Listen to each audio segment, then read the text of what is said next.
اعوذ باللہ من الشیطان الرجیم، بسم اللہ الرحمن الرحیم۔ عزیز ساتھیو، السلام علیکم۔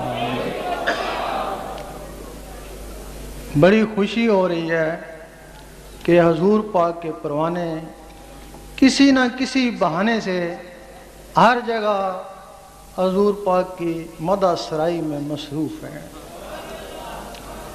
کہیں محفل میلاد ہو رہی ہے، کہیں میلاد النبی کے جلوس نکالے جا رہے ہیں، اور کہیں گنبد خضرا۔ ان چیزوں سے مسلمانوں میں حضور پاک کا عشق پیدا ہو رہا ہے، اور انہی چیزوں کو ابھی ہم نے بیرون ممالک میں بھی دیکھا ہے۔ ہمارے علماء بیرون ممالک میں پہنچے، انہوں نے وہاں بھی ایسی محفلیں سجانا شروع کر دیں۔ پچھلے سال مانچسٹر میں ایک بہت بڑا عید میلاد النبی کا جلوس نکلا، لیکن کچھ منفی عالم بھی وہاں پہنچ گئے۔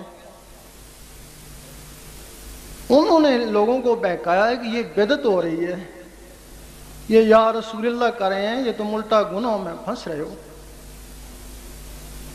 اب وہ لوگ بڑے پریشان ہیں، کہیں بشر کا جھگڑا، کہیں نور کا جھگڑا۔ جرمنی میں میرے جانے کا اتفاق ہوا تو مسلمانوں نے سنا، وہ آ گئے۔ ایک کہنے لگے کہ ہماری مسجد میں خطاب کرو، دوسرے کہنے لگے ہماری مسجد میں خطاب کرو۔ تو ہم نے کہا کہ بہتر ہے کہ ایک ہی مسجد میں سارے اکٹھے ہو جائیں۔ کہنے لگے نہیں، ہم ایک دوسرے کی مسجد میں نہیں جاتے۔ کیوں نہیں جاتے؟ کہنے لگے ہمارا دین کچا تھا، ہمیں تو مذہب کا پتہ ہی نہیں تھا۔ پاکستان سے علماء ادھر آتے ہیں، ہم کو لڑا کے چلے جاتے ہیں، وہ واپس چلے جاتے ہیں، ہم لڑتے رہتے ہیں۔ اب پتہ نہیں تم کیا کہنے آئے ہو، ہمیں پہلے یہ بتاؤ تم سنی ہو، شیعہ ہو، وہابی ہو، پھر ہم کوئی فیصلہ کریں۔ ہم نے کہا نہ سنی ہے، نہ شیعہ ہے، نہ وہابی ہے۔ کہنے لگے پھر کیا قادیانی ہو؟ کہ قادیانی بھی نہیں ہے تو پھر کیا ہو؟ ہم کیا بس امتی ہیں۔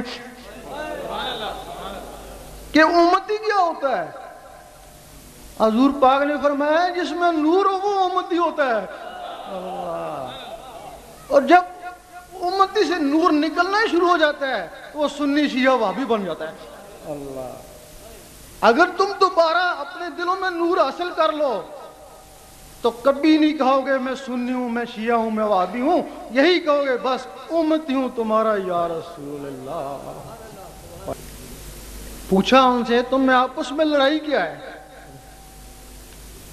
کہنے لگے یہ لوگ کہتے ہیں کہ حضور پاک بشر ہیں۔ تو ہم نے کہا اس میں حرج کیا ہے؟ آپ کو افضل بشر بھی تو کہا گیا ہے نا۔ کہنے لگے نہیں، افضل بشر کا مقصد یہ ہے کہ جتنے بھی بشر ہیں آپ ان سے افضل ہیں، کیونکہ بشر جو ہے وہ اللہ کا خلیفہ ہے۔ آپ خلیفے سے بھی افضل ہیں، تو جو خلیفے سے افضل ہوگا پھر اللہ نہیں ہوگا تو اسے جدا بھی نہیں ہوگا۔ بات تو پھر ان کی معقول ہی تھی۔ اور دوسروں سے پوچھا تمہیں کیا اختلاف ہے؟ وہ کہنے لگے کہ یہ کہتے ہیں حضور پاک کو وہ نور ہے، ہمیں اس سے اختلاف ہے۔ میں کہ اس میں حرج کیا اگر وہ نور کہتے ہیں؟ اللہ تعالیٰ نے خود ہی فرمایا کہ میں نے زہر میں تم کو نور بھیجا ہدایت کے لیے۔ وہ کہنے لگے نہیں، جو نور ہوتا ہے اس کی اولاد نہیں ہوتی ہے۔ اللہ نور ہے، فرشتے نوری ہیں، ان کی اولاد نہیں ہے، ان کی اولاد ہے پھر یہ نوری نہیں ہے۔ اب ان کی دلیل بھی معقول تھی، ان کی دلیل بھی معقول تھی۔ اب یہ ایک راز سربستہ ہے، اگر اس کو کھول دیا جائے تو نہ ان کو کوئی اختلاف رہے گا نہ ان کو کوئی اختلاف رہے گا۔ ضروری ہے اس راز کو کھولا جائے۔ ایک دن اللہ تعالیٰ کو خیال آیا میں اپنے آپ کو دیکھوں تو صحیح، میں ہے کیسا ہوں، شکل میری کیسی ہے۔ जिस तरह आदमी कभी कभी अपनी सूरत देखता है, इस तरह ताला को भी ख्याल आया कि मैं भी अपने आप को देखूं कि मैं कैसा हूं। ख्याल आया तो सामने जो अक्स पड़ा तो वो एक सूरत बन गई। हदीस शरीफ में है कि अल्लाह ताला ने इंसान को अपनी शक्ल में बनाया। वो सामने अक्स पड़ा, वो सूरत, वो एक रूह बन गई। जब वो रूह बन गई, अल्लाह उस पे आशिक, वो अल्लाह पे आशिक। अल्लाह, तब किसी ने कहा कि खुद इश्क, खुद आशिक, खुद माशूक। हाँ, वो खुद ही इश्क है तो खुद ही आशिक है तो खुद ही माशूक है। अब जो अल्लाह का दीन है वो यहां से चला है। अल्लाह का दीन कोई नमाज रोजा नहीं है, अल्लाह का दीन इश्क। अल्लाह, उसके दीन की इब्तिदा उस दिन से शुरू हो गई। अब अल्लाह ने उस रूह की ताज़ीम के लिए जो फरिश्ते बनाए, रूहें बनाई, जमीन व आसमान बनाए।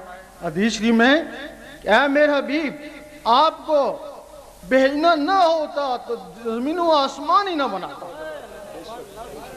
जो कुछ बनाया गया हजूर पाक के लिए ही बनाया गया। अब आपको फिर इस दुनिया में भेजना था। दुनिया में भेजने के लिए फिर क्या किया? जन्नत में एक दरख्त है, उसका नाम है शजरतल नूर। उसका बीज आपकी वालदा को खिलाया गया। उस बीज की परवरिश आपकी वालदा के शक्ल में हुई और वो बीज इंसानी खासियत इख्तियार कर गया। फिर जब वो बीज बढ़ा तो उसमें वो रूह जो अल्लाह का अक्स था वो डाली गई। जब वो रूह डाल दी गई तो फिर वो शजरतल नूर और वो नूर। अब 9 साल की उम्र में आपका सीना चाक हुआ, आपके सीने में जुस्सा तौफीक इलाही डाला गया जिसने अल्लाह अल्लाह करना शुरू कर दी। यानी इसमें जात 9 साल की उम्र में आपको अता हुआ। उसके बाद फिर अल्लाह ने आपको अपने पास बुला लिया शब मेराज में। फिर नूर नूर के सामने गया, फिर नूर नूर अल नूर हो गया। अब कुछ लोग कहते हैं कि ख्वाब में दीदार किया होगा। और जब ईसा अलैहिस्सलाम आसमानों पे जा सकते हैं, उठाए जा सकते हैं, अदरीस अलैहिस्सलाम को फरिश्ते ले गए, वो भी अभी मलकूत में ही है, तो हजूर पाक नहीं जा सकते। इस दुनिया में 2 फरिश्ते आए, हारूत और मारूत। जब उनमें वो नफ्स डाला गया, उन्होंने भी जोरा से शादी करने की ख्वाहिश करी। अगर वो शादी कर लेते तो बच्चे तो हो ही जाते हैं। उस वक्त लोग उनको बशरी कहते थे, हारूत और मारूत को। लेकिन अब कहते हैं 2 फरिश्ते इंसानी शक्ल में आए थे। इसी तरह ये नूर बशर की शक्ल में आया। अब आपके जिस्म में कुछ और चीजें भी डाली गई जिनको लताइफ बोलते हैं। उन लताइफ में से एक लतीफा नफ्स है। जब वो आपके जिस्म में डाला गया, आपका जिस्म नूरानी था तो वो भी नूर हो गया। अब आप फरमाते हैं कि जब इंसान पैदा होता है तो उसके साथ एक शैतान जिन भी पैदा होता है। इस सहाबा ने पूछा, आपके साथ भी पैदा हुआ होगा? आपने फरमाया, पैदा जरूर हुआ था लेकिन वो मेरी सोबत से मुसलमान हो गया।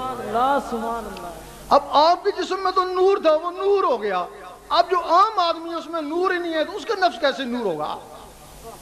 जो साथी भी ये चाहते हैं कि उनके दिल की धड़कनें अल्लाह अल्लाह में तब्दील हो जाएं, जिक्र कल्ब की इजाज़त लेना चाहते हैं, वो क़िबला आलम सरकार शाह साहब की आवाज़ के साथ अल्लाहू अल्लाहू पढ़ते रहें, उन्हें जिक्र कल्ब की इजाज़त हो जाएगी। अल्लाहू अल्लाह अल्लाहू अल्लाहू अल्लाह अल्लाहू अल्लाहू अल्लाहू अल्लाहू अल्लाहू अल्लाहू अल्लाहू अल्लाहू अल्लाह ला इलाहा इल्लल्लाह। अब तमाम हज़रात जो नए आए हैं उनको इजाज़त है, जिक्र कल्ब है, वो चलते फिरते उठते बैठते दिल की धड़कनों के साथ अल्लाह का जिक्र करने की कोशिश करें।